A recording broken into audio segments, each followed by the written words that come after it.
Assalamualaikum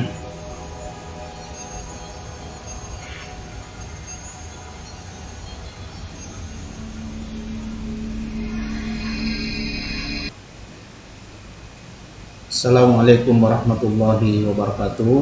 Alhamdulillah kita bertemu pada kuliah Al-Islam Muhammadiyah Al-5, kali ini dengan materi wakaf. Pertama kita mulai dulu dengan pengertian apa itu wakaf. Ada dua pengertian dari wakaf, yaitu pertama secara etimologi. Wakaf berasal dari kata waqafa, yaqifu waqfan, yang mempunyai arti menghentikan atau menahan. Sedangkan secara terminologi, wakaf berarti menahan harta yang dapat diambil manfaatnya tetapi bukan untuk dirinya, sementara benda itu tetap ada padanya dan digunakan manfaatnya untuk kebaikan dan mendekatkan diri kepada Allah Subhanahu wa ta'ala. Nah, adapun syarat-syarat wakaf, tentu yang pertama ada wakif, yaitu orang yang mewakafkan harta benda miliknya.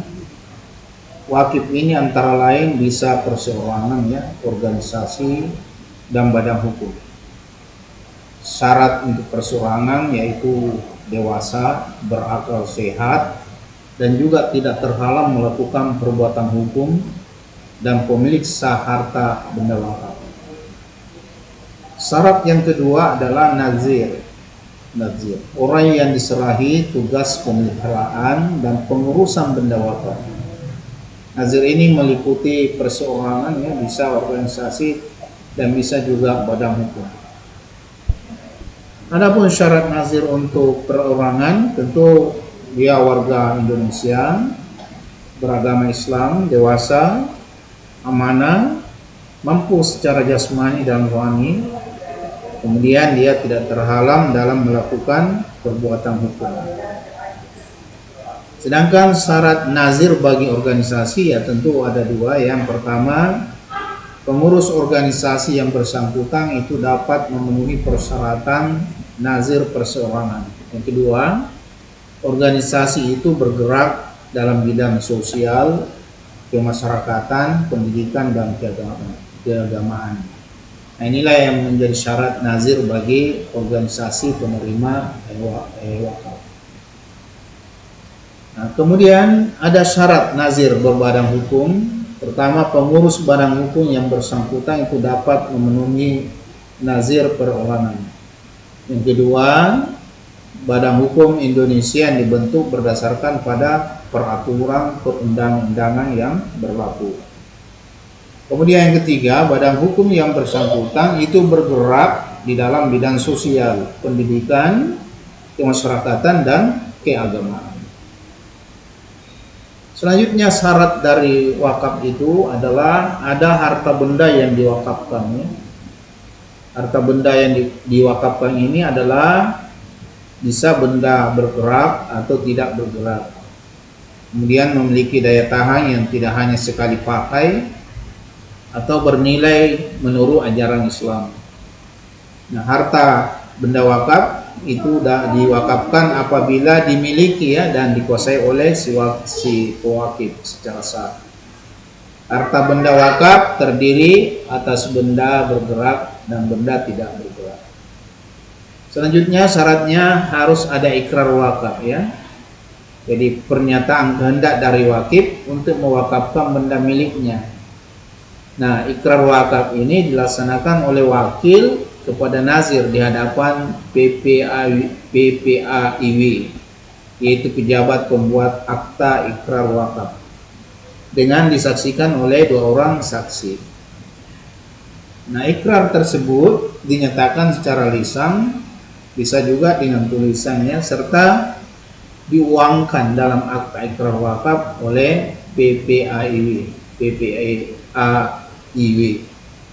Dalam hal wakif, ya, tidak dapat menyatakan ikrar wakaf secara lisan atau tidak dapat hadir dalam pelaksanaan ikrar wakaf karena alasan yang tidak dibenarkan oleh hukum. Jadi dia harus hadir, ya, tidak boleh tidak, ya, mesti dia hadir. Kemudian wakif dapat menunjuk kuasanya dengan surat kuasa yang diperkuat oleh 2 orang saksi. Kemudian wakaf diperuntukkan untuk sarana ibadah ya, kegiatan dan prasarana pendidikan serta kesehatan. Begitu pula bisa diperuntukkan untuk bantuan kepada anak-anak terlantar, fakir miskin, yatim piatu, dan untuk beasiswa. Begitu pula untuk kemajuannya dan peningkatan ekonomi umat, itu bisa diperuntukkan untuk itu ya. Kemudian wakaf diperuntukkan untuk kemajuan dan juga secara kesejahteraan umum lainnya. Kemudian ada macam-macam wakaf ya. Ada wakaf ahli atau bagi keluarga. Wakaf ini ditujukan kepada orang-orang tertentu, yaitu perseorangan atau lebih dari satu, baik keluarga wakif atau bukan. Misalnya mewakafkan buku untuk anaknya yang mampu mempergunakannya ya, kemudian diteruskan kepada cucu-cucunya. Nah, macam wakaf ini dipandang sah, dan yang berhak menikmati harta wakaf adalah mereka yang tunjuk dalam pernyataan wakaf.